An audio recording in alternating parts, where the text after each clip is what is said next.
보세요. 이쪽. 한글 맞춤법은 여러분 조항이 크게 이제 세 가지인데요. 크게 첫 번째는 한글 맞춤법이어서 여러분 어떻게 표기할 것인가에 대한 거 하나. 두 번째 띄어쓰기 하나. 그 다음 마지막 세 번째 외래어에 대한 내용인데 여러분 외래어는 지금 교과서에는 들어가 있지 않아서 우리는 두 가지만 배울 거야. 어떻게 표기할 것인가, 어떻게 여러분 띄어쓰기를 할 것인가. 그럼 오늘은 선생님이랑 볼게 띄어쓰기에 대한 거는 아직 안 볼 거고 어떻게 표기할 것인가에 대해서 먼저 정리를 해보도록 할게요. 자, 그러면 한글 맞춤법의 원리 한번 가봅시다. 한글 맞춤법은 법이기 때문에 한글 맞춤법은 우리 국어 어문 규정 중에 하나로 우리말을 한글로 적을 때 지켜야 할 원칙과 기준을 정해놓은 규범에 해당이 돼요. 그래서 여러분 자 여기 조건을 적어놨어. 여러분 발음에 대한 내용이래요? 표기에 대한 내용이래요? 한글로 적을 때. 그래서 여러분 거기 밑줄 그어줘. 한글로 적을 때. 자, 이게 여러분 한글 맞춤법이 적용되는 범위라고 생각을 해주시면 돼요.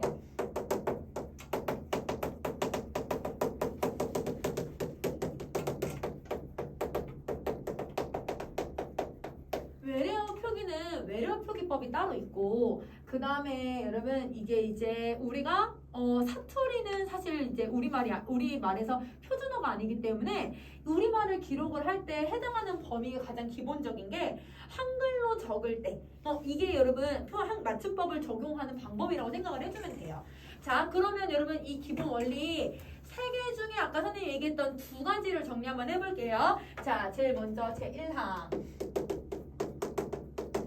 자, 여러분 제1항에 한글 맞춤법은 표준어를 소리나는 대로 적되 어법에 따라 적는다고 얘기를 했어. 그러면 여러분 거기에 소리나는 대로라고 하는 부분이 있고 그 다음에 얘들아 어법에 따라 적는다.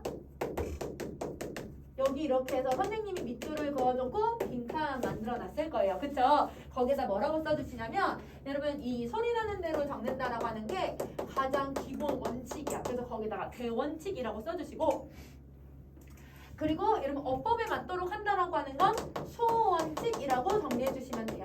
소원칙.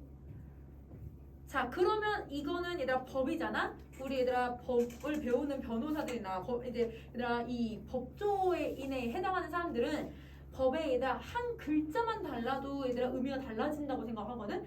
법의 조항 하나하나를 다 분석할 수 있어야 해. 그래서 선생님이랑 법의 조항을 분석을 해보자. 자, 그 아래에 조항 분석이 있어요. 자, 조항 분석은 크게 이제 세 가지로 구분을 해요. 자, 첫 번째. 여러분 이 1항에 해당하는 범위가 어느 부분이라고 얘기를 하냐면 범위는 표준어에만 해당해요. 범위는 표준어에만 해당한다. 그러면 여러분 요 표준어의 개념을 한번 정리 한번 해볼게요. 자, 표준어라고 하는 애는 여러분 이 교양 있는 사람들이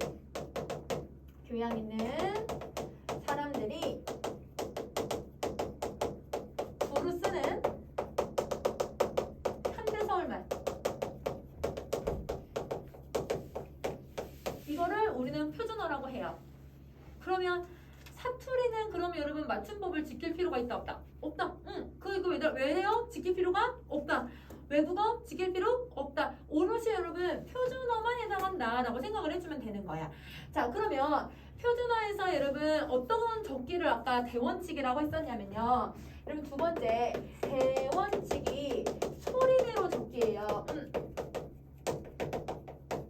그럼 여러분 소리 나는 대로 적는다는 건 얘들아 무조건 원형을 밝혀 적지 않아요. 그래서 얘는 원형을 밝혀 적지 않는다.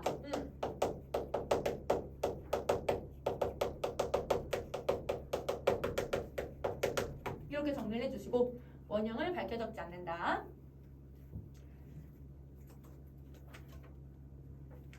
자, 그리고 얘는 음을 표시하면서 적는다라고 해서 얘를 표음주의 표기법이라고 해요. 그래서 다른 말로 표음주의 표기법.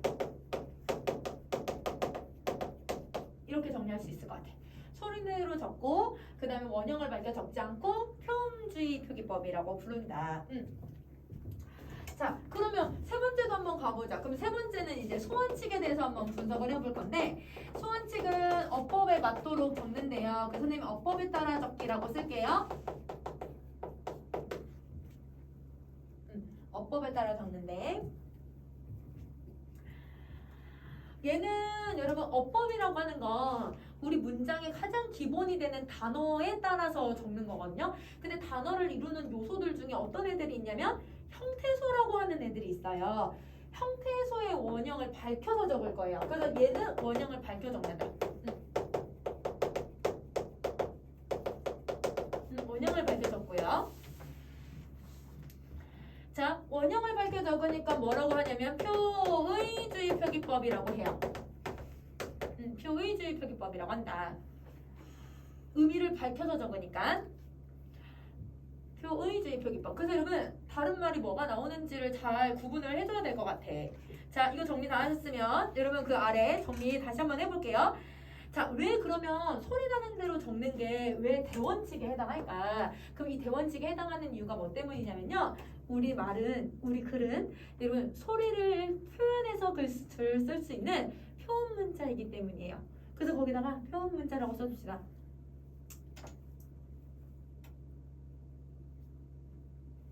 그래서 소리 나는 대로 적는 게 가장 기본 원칙이 되는 거야. 음을 밝혀서 쓰고 있으니까. 자, 그 다음에 어법에 맞도록 한다는 건 여러분 무엇을 원형으로 밝혀 적는 거냐면요. 형태소를 원형에 밝혀서 적어요. 형태소. 자, 여러분 우리 의문의 개념이 뭐였지? 의문. 뜻을 구별해주는 가장 작은 단위. 그치? 걔는 그러면 의문은 뜻을 가지고 있어요? 아니에요. 그쵸? 그러면 의문보다 조금 더 큰 개념이 누구냐면 형태소인데 그럼 얘는 이제부터 뜻을 가지고 있는 가장 작은 단위가 돼요. 그래서 여러분 거기 형태소 썼잖아요. 거기 밑에다가 밑줄 긋고 뭐라고 써주시냐면 뜻을 가지고 있는 여러분 가장 작은 단위다.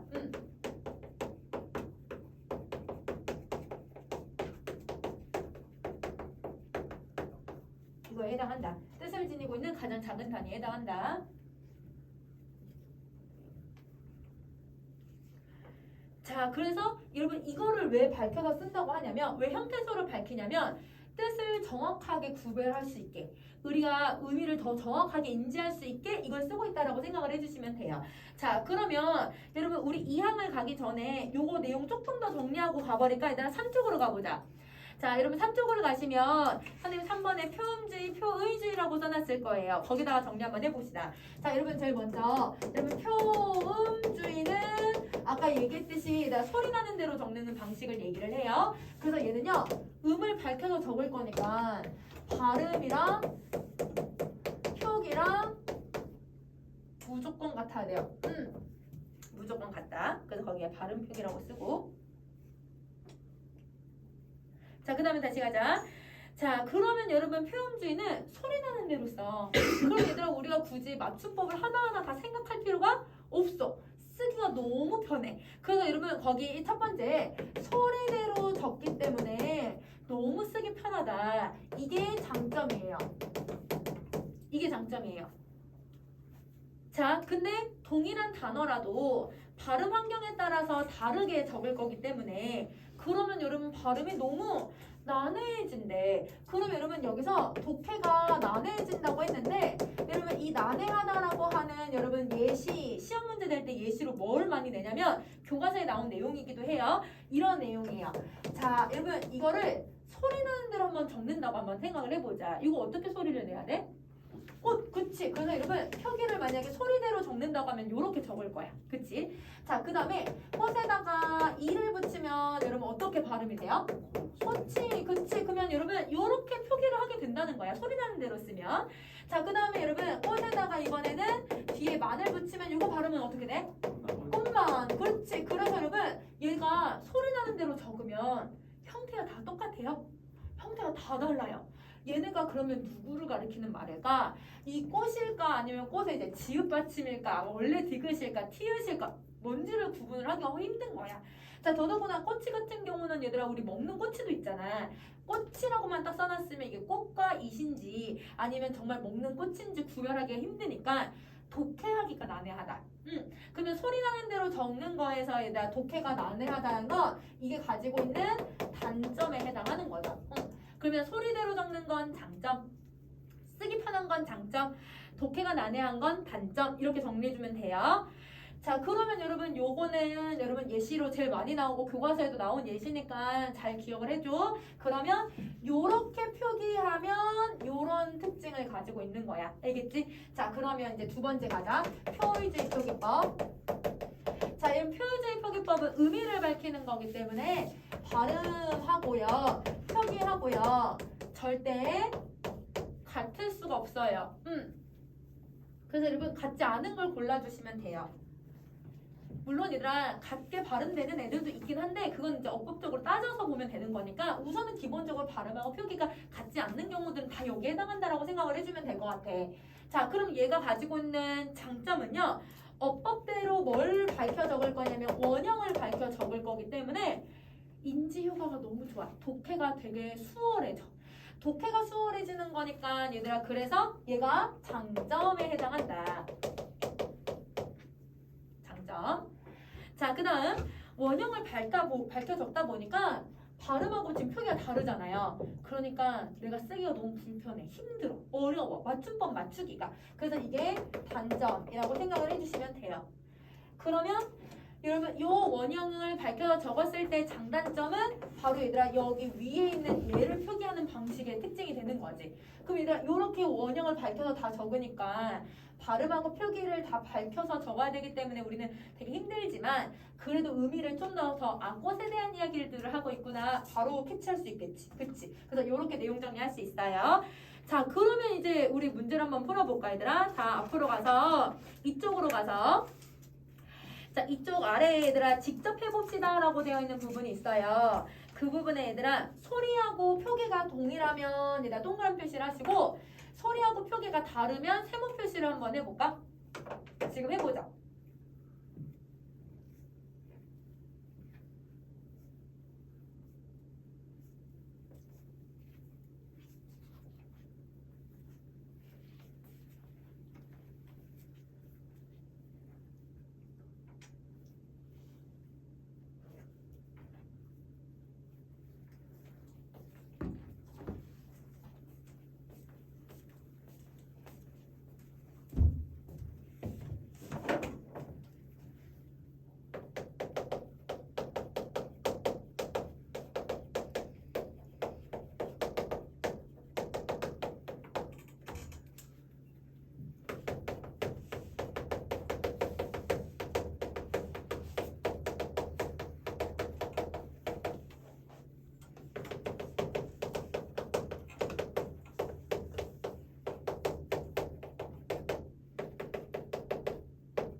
자, 가볼까?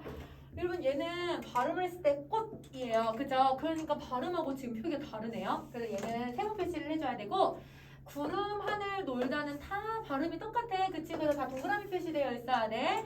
자, 그 다음에 여러분 요거 여러분 발음해 보실래요? 빵울이야, 빵울. 그럼 여러분 소리가 첨가된 거를 얘들아 그거를 형태를 밝혀서 적고 있어. 세모 표시해줘야 돼. 이건 나중에 합성어에 관련된 내용이고 교과서에는 나와있진 않지만 발음하고 표기가 다르니까 어법대로 적은 거예요. 자, 달리다는 여러분 소리대로 적었으니까 동그라미, 닮아, 지. 여러분 어떻게 발음하냐면 지 발음하니까 표기하고 지금 다르죠? 그러니까 얘는 세모 표시. 넘어지다도 세모 표시. 그 다음에 쓰러지다는 똑같이 발음이 되고 있고 자, 노, 아, 야야. 그럼 얘들아 히읗을 발음을 안 해. 히읗 발음 안 하고 표기는 히읗을 표기하고 있으니까 다르죠? 그러면 일단 세모 표시 해줘야 돼요. 그따 얘들아 된소리도 나고 음끝도 적용해줬어. 그러니까 얘도 세모 표시를 해줘야 되고 너비는 동그라미 길이로 발음하죠. 그러면 여러분 이것도 그러면 어법대로 적은 거네요. 세모 옷도 기로 발음을 하고 있으니까 발음하고 표기가 달라. 그치? 그러니까 세모 표시를 해주고 뻐꾸기는 그대로 발음이랑 표기가 똑같으니까 동그라미 표시해줄 거야. 자, 그러면 여러분 이 1항은요 제일 기본적으로 발음하고 표기가 같은지 다른지만 확인해 주시면 될 것 같아요. 자, 그럼 이제 2항을 갑시다. 자, 이게 이제 1항이고요. 자, 그 다음에 이제 선생님이 중요한 게 이제 띄어쓰기에 대한 내용이 2항에 대한 내용인데 자, 그거 한번 읽어보시면 문장에 각 단어는 띄어쓰는 걸 원칙으로 한대요. 그럼 여러분 우리 조항 분석 바로 한번 가볼까요? 자, 여러분 띄어쓰는 거에 기본 단위가 누구라고 얘기를 하고 있냐면 단어. 그치? 단어가 기본 단어라고 단위라고 생각을 해. 자, 그러면 단어가 아니면 띄어쓸 수가 없는 거네. 자, 그럼 여러분 단어의 의미가 무엇인지를 우리 한번 정리를 한번 해보자. 자, 여러분 단어는 기본적으로 여러분 형태소보다 개념이 조금 더 크거든요. 그러면 일단 의문보다 큰 게 형태소, 형태소보다 큰 게 단어야. 그럼 여러분 단어도 무조건 뭘 가지고 있어야 될까? 뜻을 가지고 있어야 돼. 의미 가지고 있어야 돼. 그래서 여러분 얘는요 의미를 무조건 가지고 있어야 돼요. 자, 그리고 단어는요 자립성의 얘들아 특징도 가지고 있어야 해요. 자립성의 특징도 가지고 있어야 되고, 자, 그리고 여러분 이 단어는 분리성이라고 하는 성질도 가지고 있어야 돼요. 분리성이라고 하는 성질을 갖는다. 자, 얘들아 선생님이 지금 밑줄은 의미하고 자립성의 성분은 이건 무조건. 근데 분리성이라고 하는 이 성질은 딱 하나만, 조사만 의미를 정확하게 갖지 않고 자립하는 말에 분리가 되는 특징이 있지만 조사는 단어에 포함을 시킨다. 이렇게 생각을 해주면 될 것 같아. 자, 그러면 여기에서 우리는 뭘 해야 되냐면 그러면 단어를 띄어쓴다고 했는데 단어의 종류가 뭐가 들어갔는지를 알아야 띄었을지 안 띄었을지를 구분할 수 있을 것 같아요. 요거는 선생님 빈칸을 안 만들어놔서 옆에 조금 메모를 해줘 얘들아. 단어의 종류를 한번 살펴볼 건데요. 단어의 종류는 크게 세 가지로 구분을 해요. 자, 첫 번째 어떤 애가 있냐면 우리 아까 형태소에서 자립성을 가지고 있는 단어의 뜻을 가진 얘들 형태소가 있거든. 자립 형태소가 여기 들어간다. 자립 형태소. 자, 여러분 선생님 저번 주에 여러분 선생님 수업할 때 품사에 대한 개념을 정리를 했었거든요. 자, 그러면 그 품사에서 자립 형태소에 해당하는 품사를 좀 적어볼게. 명사라고 하는 품사가 자립 형태소에 들어가. 대명사라고 하는 여러분 이 품사가 여러분 자립 형태소에 들어가요. 수사도 여기에 들어가고 감탄사도 여기에 들어가고 그 다음에 관형사랑 부사 얘네 모두 다 자립 형태소에 들어간다. 그래서 이걸 단어라고 얘기를 하고요. 자, 그 다음에 두 번째 갈게요. 두 번째는 그러면 여러분 단어에 아까 분리성이라고 하는 성질 때문에 조사도 단어에 들어가요. 이거 품사에 대해서 다 정리했을 때. 그럼 얘들아 품사가 선생님 그때 구품사를 배웠었는데 구품사에서 7개 지금 나왔거든요. 그럼 이제 누구 남았냐면 동사랑 형용사 남았네. 근데 여러분 동사하고 형용사는 어간이라고 불러요. 근데 이 어간은 먹다 할 때 뭐, 뛰다 할 때 뛰. 이거 혼자 쓸 수 있어요? 안 되죠? 그럼 어간 뒤에 항상 누구 와야 돼요? 어미, 그치? 어미 항상 와줘야 돼, 그치? 그러면 여러분 이 어간과 어미가 하나의 단어라고 생각을 해주시면 돼요. 그러면 여러분 단어에 띄어쓰는 거는 선생님이랑 다음 시간에 좀 더 해볼 테니까 단어의 종류까지만 여러분이 써주시면 될 것 같고, 그러면 이제 선생님이랑 3쪽으로 가서 여러분 우리 된소리에 표기하는 방법을 한번 정리 한번 해볼까요? 자, 여러분 3쪽에 뭐부터 해줄 거냐면 맨 아래 비교해봅시다 라고 되어 있어요. 여러분 그 비교해봅시다에 우리 의문 변동에 해당하는 된소리 대기 조항 4가지 지금 얼른 한번 써볼래? 우리 된소리 대기 중간고사에 배웠잖아. 자, 그러니까 여러분 요거 된소리 대기 조항 4개를 한번 써보세요.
사람 머리가 참 되게 신기하지 않니? 어떻게 시험이 끝나면 다 잊어버릴까? 분명 암기했던 건데. 그치? 선생님도 그래. 선생님도 시험 끝나면 다 까먹어. 자, 얘들아 봐봐. 의의 리을이었나? 어? 의의 리을? 리을? 그러니까 의의 리을이 그거 용언 어간? 용언 어간에서는 4개 써줘야지. 그게 아니고 니은 미음에다가 리을 어쩌고 두 개인데 그거 말고 한자. 관형사형 어미였나? 응? 괄호열고 그다음 괄호닫고 리을 그거 있잖아요. 그 뒤에 누가 오냐고? 네. 그 5개 다 와야지. 아하. 자 봐봐 얘들아 우리 다시 한번 정리해보자. 요거 의문변동이랑 된소리대기랑 연결이 되어 있어. 이걸 정리할 수 있어야 돼. 자 우선은 여러분 된소리대기였던 애는 발음 인정해야 하네요. 발음 인정해요. 근데 표기는 인정했어요 안 했어요? 표기 인정 안 했어. 발음은 인정을 하는데 표기는 인정을 하지 않아. 자 그러면 여러분 첫 번째 누가 있었냐면 여러분 제일 기본적 예사소리 기역 디귿 비읍. 여러분 기역 디귿 비읍의 공통점 뭐였었는지 기억나요? 평파열음. 자 그래서 파열음인데도 평음에 해당하는 거. 평파열음이 앞에 오고 그 뒤에 구두 버서 조가 오면 뒤에 거 된소리로 쓰기로 했었어. 그치? 자 그 다음에 두 번째 용언 어감 받침도 와야겠다. 용언 어감 받침에 니은이나 미음이나 혹은 리을 티읕이나 리을 비읍 같은 애들이 오면 그러면 뒤에는 누가 와야 돼요? 구두, 사, 조. 그렇지. 이게 와야지. 자 그 다음에 세 번째 한자어, 한자음 받침에 리을이 와요. 그리고 나서 누가 쓰여요? 사, 조. 그렇지. 이거 세 가지가 쓰일 거야. 다사조. 손. 자, 그 다음에 네 번째 관형사형 어미가 와요. 자, 관형사형 어미 을이 오고요. 그 뒤에 구두버서조. 다시 와야지. 이렇게. 요게 4개. 근데 선생님이 의문변동 들어가면 9개월만부터 시작할 거라서 저번에 배웠던 된소리대기랑 음절의 끝소리규칙들은 여러분 다시 한번 복습해 주셔야 돼요. 자 그걸 했다고 생각하고 선생님 9개월만 들어갈 거라서 복습 한번 해줘야 돼. 이거 하면서 다시 한번 복습해보자. 자 그러면 이거는 절대 표기하면 안 되잖아. 국수라고 쓰면 안 되잖아. 그래서 여러분 표기를 할 수가 없으니까 선생님이랑 이제 여러분 볼 제5항 그리고 한글 맞춤법 제5항은요 발음도 그렇게 하고 그다음 표기도 된소리로 표기를 할 거야. 그러니까 일단 얘는 발음을 된소리로 발음을 하니까 표기도 된소리로 표기를 할 거예요. 그러면 여러분 이거는 된소리 대기랑 같아 달라요. 다르죠? 된소리로 발음한다는 건 동일하지만 표기를 얘는 하고 표기를 얘는 하지 않는 거야. 자 그러면 왜 얘를 표기하는지 이제 여러분 정리 한번 해볼까? 제5항을 가세요. 제5항 가세요. 여러분 중간 1번 된소리라고 하는 제5항을 가세요. 자 한 단어 안에서 일단 밑줄 그어줘야 돼. 뚜렷한 까닥 밑줄 그어줄까? 뚜렷한 까닥 뚜렷한 까닥 밑줄 그었어요? 그게 바로 된소리 대기예요. 그러면 이 말은 뚜렷한 까닭이 없이 나는 된소리, 즉 여러분 여기 4개에 해당하지 않는 된소리를 여러분 된소리로 쓰자는 거야. 그럼 여러분 된소리로 표기하는 조건이 뭐냐면 된소리 대기라고 하는 의문변동에 해당이 안 되는 애들만 쓰자고 약속을 한 거예요. 왜? 얘는 얘들아 표기하면 안 되니까 얘에 해당하지 않으면 그러면 표기해주자 이렇게 약속을 한 거거든. 자 그러면 어떤 경우가 있는지 한번 봐보자. 자 첫 번째 자 여러분 지금 예시를 한번 봐줘. 거기 여러분 소쩍새, 어깨, 오빠, 뭐 얘들아 으뜸 만약에 이렇게 있다고 한다면 여기서 여러분 우리 된소리 찾아서 동그란 표시 한번 해볼게요. 여기서 된소리가 누구예요? 쌍지읒. 얘는 쌍기역. 얘는 쌍디귿. 그 다음에 여러분 으뜸은 쌍디귿. 그러면 여러분 얘는 앞뒤에 다 누가 있냐면 오어어에 오아 으으 다 둘 다 모음들 사이에 있어. 그러면 여러분 얘는요 구모음 사이에서 나는 된소리는 우리 얘들아 표기해주자고 얘기를 하는 거야. 그럼 봐봐. 여러분 여기 지금 된소리 대기의 조항에 해당 안 되면 우리 된소리 표기하기로 했었잖아요. 그럼 여기 앞에 조건에 혹시 모음이 들어가 있는 조건이 있어요? 없죠. 그러면 여기에 해당이 안 되니까 그럼 된소리 쓰자고 약속을 한 거야. 이해됐니? 자, 그럼 이제 두 번째를 가보자. 자, 여러분 거기 산뜻하다라는 단어가 있어요. 산뜻이랑. 그 다음에 여러분 잔뜻. 그 다음에 여러분 살짝.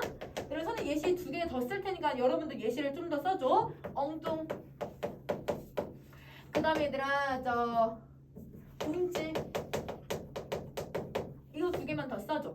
왜냐면 그 근거를 찾아야 될 것 같아. 자, 여기 된소리 동그란 표시해 주시면 쌍디귿 된소리고 쌍디귿 된소리고 쌍지읒 쌍디귿 쌍지읒 된소리가 나왔는데요. 그 된소리 앞에 누구 나왔어요? 울림소리요. 오, 니은, 리을, 미음, 이음, 울림소리 들어가 있어. 그래서 여러분 여기에 노란 마약 써주고 그 노란 마약에 여러분 얘네들은 모두 다 울림소리라고 정리를 해주면 되겠다. 얘네들은 울림소리 받침 뒤에서 나는 된소리는 그럼 얘들아 우리 된소리로 쓰자고 약속을 한 거예요. 자, 그러면 왜 써야 되는지 한번 찾아보자. 자, 얘는 받침이 뭘로 끝났어? 뭘로 끝났어, 얘들아? 니은. 근데 여기도 니은 있지 않아? 여기 니은 있어. 그럼 니은 뒤에 된소리 얘도 나. 근데 얘는 용언 어간일 때만이고 산뜻은 용언 어간이에요?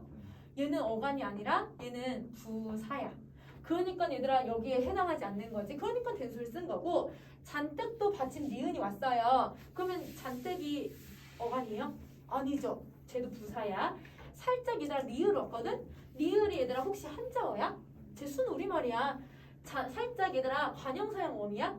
관형사형 어미면 여러분 이 관형사형 어미 빼면 앞에 게 어간으로 쓰여야 되거든요. 얘 어간이에요? 아니죠. 얘도 부사예요. 그러면 여러분 기본적으로 얘네들은 모두 다 이 조항에 해당하지 않네요. 그러니까 표기를 해주는 거예요. 자, 그럼 이제 여러분 다만으로 한번 가세요. 자, 다만. 여기 여러분 무슨 받침이 있냐면요. 국수. 그 다음에 얘들아 깍두기, 색시. 여러분 지금 국수. 그 다음에 얘들아 깍두기. 그 다음에 색시. 여러분 선생님 발음을 썼거든요. 이 발음 된소리가 나는 발음들 앞에 다 누가 와 있어요? 기억. 그치, 다 기억이 왔어. 하나만 더 갈게. 얘들아 요거 발음하면 어떻게 발음해야 돼? 갑자기야. 그치, 짝이. 그럼 이거 앞에 누구 왔어요? 비읍. 그럼 여러분 받침에 기억이나 비읍이 오면 이렇게 된소리로 소리 나는 대로 표기를 지금 해주고 있어요? 이렇게 표기하지 않아요. 그래서 여러분 다만에다가 빈칸에 뭐라고 써주시냐면 기억과 비읍 받침 뒤에서 나는 된소리는 이런 된소리는 된소리로 적지 않아요. 왜냐면 국수 봐봐 얘들아. 국 앞에 기억 수 시옷 1번 조건에 해당하네. 1번 조건에 해당하기 때문에 된소리로 쓸 수가 없는 거야. 자, 그 다음에 여러분 깍두기도 마찬가지. 앞에 기억 왔고 뒤에 디귿 왔어. 깍두기. 그러면 여러분 얘가 된소리 대기 첫 번째 조항에 해당하니까 얘를 된소리로 표기를 못하는 거예요. 자, 근데 여기에 다시 또 조건이 붙어요. 뭐라고 붙냐면 같은 음절이나 비슷한 음절이 겹쳐나는 경우가 아닐 때 된소리로 안 적는다고 했거든. 그럼 만약에 비슷한 같은 음절이거나 같은 음절 비슷한 음절이 왔을 때 그럼 어떻게 되는지 한번 정리를 해보자. 같은 음절이나 비슷한 음절이 왔을 때요. 자, 여러분 여기 받침 선생님 뭘 썼어요? 기억 받침 썼죠. 그쵸? 그러면 뒤에 거가 아니다 된소리 나도 똑똑이라고 쓰자는 거야. 기억 받침이어도. 왜? 모습이 똑같으니까. 자, 그러면 여러분 이렇게 한번 봐보자. 여러분 여기 음절에다 동그라미 표시를 하고 음절이 뭐지? 음절? 단어의 하나의 뭉치. 근데 단어는 두 글자도 될 수 있고 세 글자도 될 수 있잖아. 그러면 세 글자로 되어 있는 단어는 음절이 몇 개라고 불러? 3개. 그래서 얘는 소리의 덩어리야. 어떤 소리 내냐면 한 번에 소리 낼 수 있는 덩어리. 즉 글자 수예요. 그러면 이 글자 수의 덩어리를 여러분 발음하려면 여러분 뭐가 결합되어 있어야 되냐면 초성과 중성과 그 다음에 종성으로 구성이 되어 있고 그러면 여러분 중성만 있어도 음절이 성립하지만 아, 우, 유 이런 식으로 중성만 있어도 성립하지만 이 중에서 얘들아 하나만 다른 걸 비슷한 음절이라고 해. 하나만 다른 거. 자, 그럼 선생님 예시를 한번 들어볼게. 자, 일단 요거 받침 뭘로 끝났어요? 비읍. 그치? 그 다음에 얘들아 여기 음절이 똑같아요? 아니죠. 뭐 때문에 달라졌어요?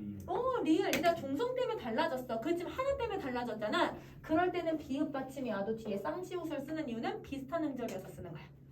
그래서 씁쓸이라고 쓰지 않는 이유가 뒤에 얘들 앞에 비읍이 왔고 비슷한 음절이어서 쓰리라고 쓰자. 이렇게 그냥 약속을 한 거예요. 모습이 비슷한 애들은 여러분 요 다만의 조건에 해당하지 않는다. 이렇게 정리를 해줄 거예요. 그럼 자, 그러면요.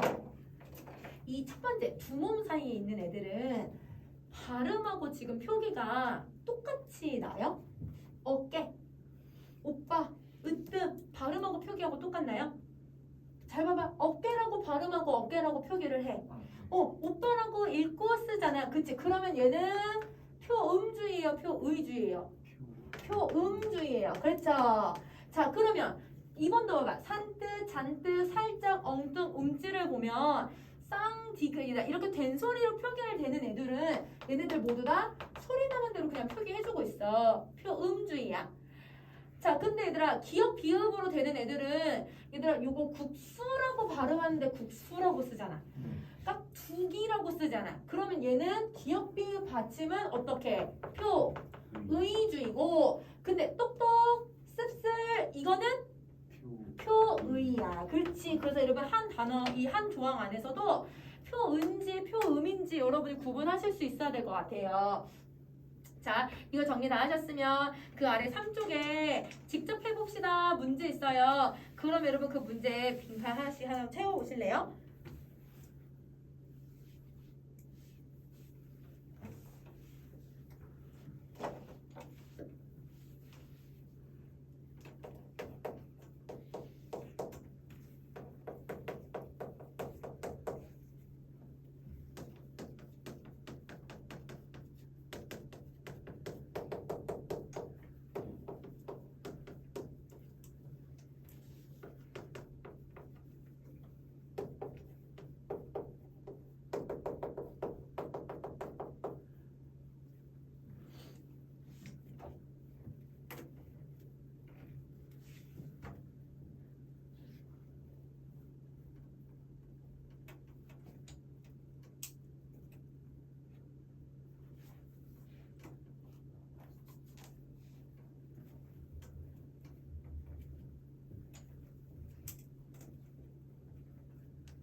자, 선생님 한번 봐보자. 여러분, 이렇게 우리 문법 시험 볼 때 실수를 안 하는 게 중요하잖아. 그러면 뭘 하면 좋냐면 아까 선생님이 다 된소리에 동그라미 표시 한번 해보라고 했었거든. 근데 첫 번째 음절 말고 두 번째 음절부터에 해당하는 거야. 거기서 동그라미 표시하고 앞뒤에 누가 왔는지 확인해줘도 될 것 같아. 발음 직접 해보고. 그러면 실수가 좀 줄어드니까 얘는 앞뒤에 다 얘는 모음 사이 왔으니까 기억에 해당해야겠죠. 자, 그 다음에 얘는 앞에 미음이 왔으니까 얘는 니은에 해당할 거고. 그치? 얘는 앞에 비읍 발음 왔어. 근데 발음은 법석이야. 그러면 얘는 디귿에 해당해야겠다. 자, 그 다음에 헬스를 보면 앞에 다 뭐가 와 있어요? 다 앞에 두 모음 있잖아요. 그쵸? 앞뒤로. 그래서 기억이 될 거고 엉뚱은 앞에 얘들아 이응이 와 있으니까 그러면 얘는 모음의 울림소리에 해당하는 거네. 2번이야. 니은이야. 얘는 앞에 기억 받침이 왔고 늑대라고 발음을 하잖아요. 그러니까 얘는 디귿에 해당하고요. 자, 똑똑 얘들아 기억 받침 왔어요. 그런데 똑같은 모습을 가지고 있으니까 그러니까 된소리 써주자고 하는 거네. 쓱싹 받침 기억 왔어요. 그런데 얘들아 뒤에 거 된소리 소리 나고 있으니까 그러면 얘는 디귿에 해당하자. 이렇게 그냥 약속을 한 거야. 그래서 각 조항만 구분해주면 되는 거지. 자, 그러면 뒷장 넘어가서 부분 법칙을 한번 가보자.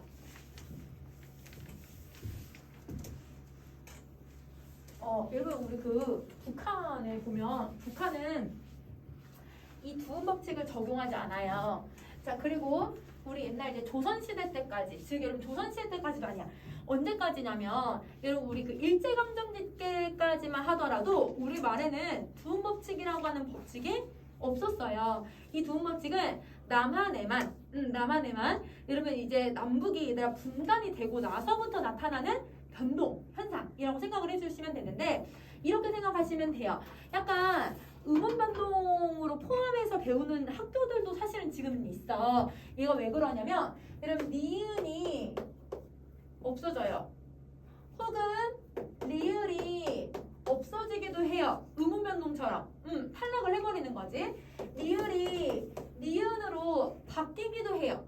그래서 이 두음 법칙이라고 하는 애는 탈락이 일어나거나 교체가 일어나고 있어서, 그래서 여러분 이게 여러분 제 10항이라고 하는 애로 배우고 얘는 제 11항으로 배우고 이게 12항으로 배우는데, 근데 여러분 교과서에는 지금 10항하고 11항밖에 나와 있지 않아서 선생님은 10항하고 11항을 정리 한번 해볼 거예요.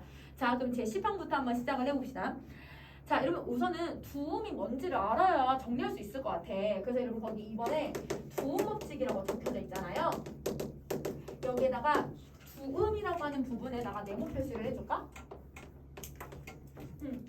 자, 여기다 네모 표시를 해주고, 여러분 두가 머리 두자예요. 그럼 머리는 여러분 제일 처음을 나타낼까 아니면 마지막을 나타낼까?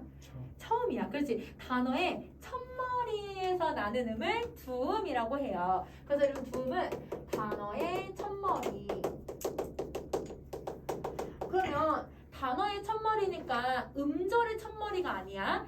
단어의 첫머리이기 때문에 예를 들면 만약에 나비가 있어요. 여러분 나비. 그러면 여기서 단어의 첫머리를 고르세요 라고 하면 어디가 되냐면 니은만 해당해. 그치? 나에 있는 니은만 해당하고, 그 다음에 만약에 얘들아 고구마라고 되어 있으면 그러면 얘는 기역만. 그치? 맨 앞에 나와 있는 애들만 두음이라고 설명을 하는 거야.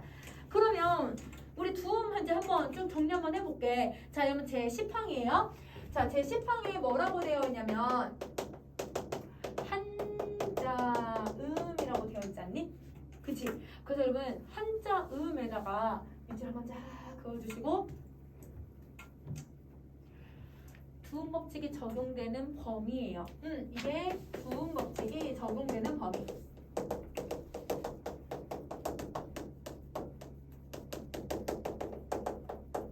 이거 해당한다. 그러면 순 우리말에는 두음 법칙이 적용된다 안 된다? 안 된다.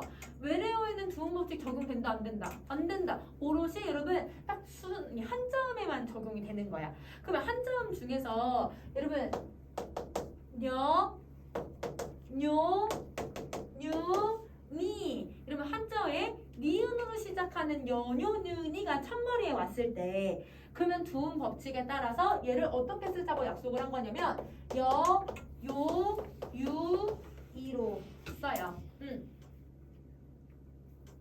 그러면 이 여요유이라고 썼을 때 여러분 지금 니은이 어떻게 된 거예요? 초성 이응 없어요. 그러면 니은이 어떻게 된 거? 탈락한 거. 그치? 탈락이 된 거야. 그러면 왜 이렇게 탈락이 될까? 왜 단어의 첫머리 이렇게 될까? 한번 예시를 한번 정리해보자.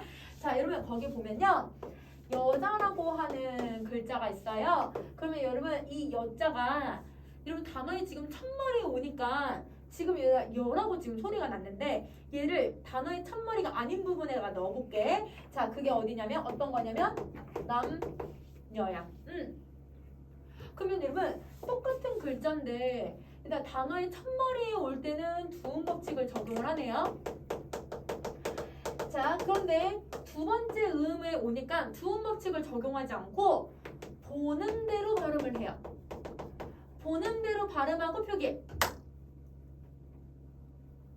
집중. 자, 얘들아 여기 다시 여자라고 첫머리에 니은이 없어졌잖아요. 이거는 두음 법칙을 적용을 했고요. 그 다음에 남녀처럼 여러분 두 번째 음절, 세 번째 음절에 얘들아 이렇게 한자가 쓰였을 때는 보는 대로 쓸 거야.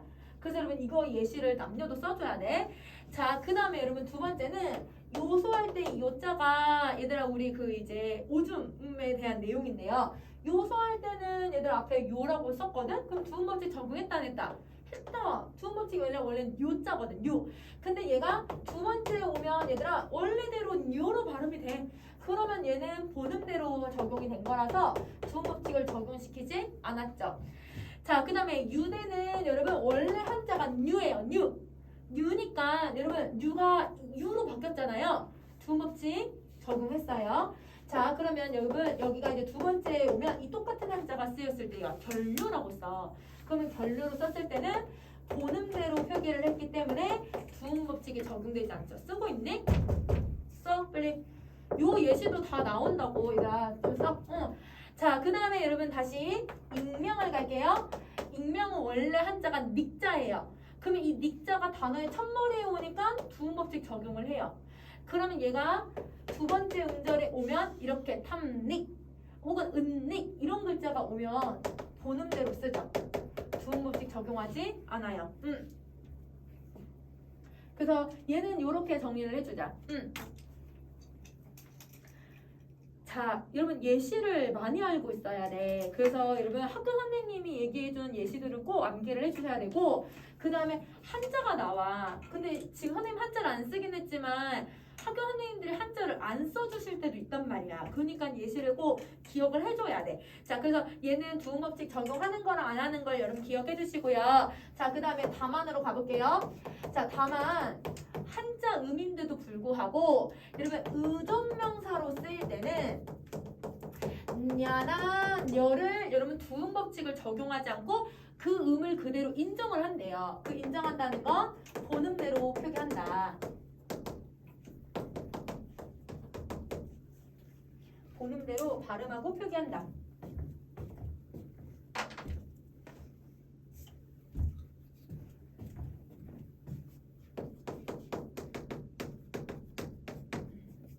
본음대로 발음하고 표기를 해줄 거야.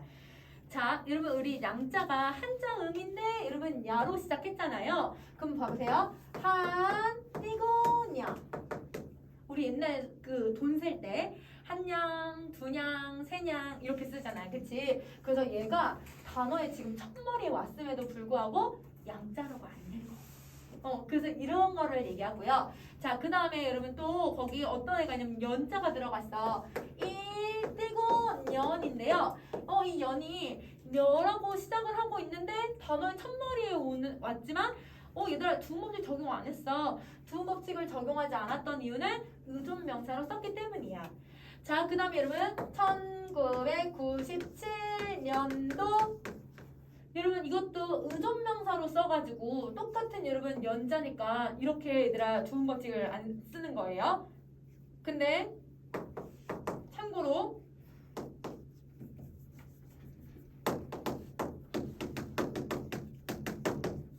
얘는 이렇게 써요. 자, 이때 연도는 여러분 그 단위를 나타내거나 의존명사가 아니라 그냥 얘들아 그 한 해에 있었던 해. 그냥 단어거든, 단어. 이렇게 여러분 단어로 쓸 때는 두음법칙을 적용해. 의존명사로 쓸 때는 두음법칙을 정리하지 않는데 단어로 쓸 때는 두음법칙을 적용을 해줄 거야. 그래서 여러분 어떻게 좀 구분해주면 되냐면 여러분 의존명사로 쓸 때는 대부분 다 숫자와 관련되어 있어요. 그래서 여러분 숫자와 관련되어 있는 애들은 여러분 두음법칙 적용하지 않는 의존명사라고 생각하시면 되고, 숫자와 관련 없는 경우 여러분 뭐 생산연도, 연도 혹은 공정연도 아니면 졸업연도, 입학연도 이럴 때는 다 숫자랑 결합한 게 아니죠. 그런 경우는 단어로 쓰인 거니까 두음법칙을 적용해줘야만 한다. 이렇게 여러분 생각을 해주시면 좀 좋을 것 같아요. 알겠죠? 자, 그러면 우리 잠깐 쉬는 시간 하고 얘들아 우리 제11항을 한번 봐보자.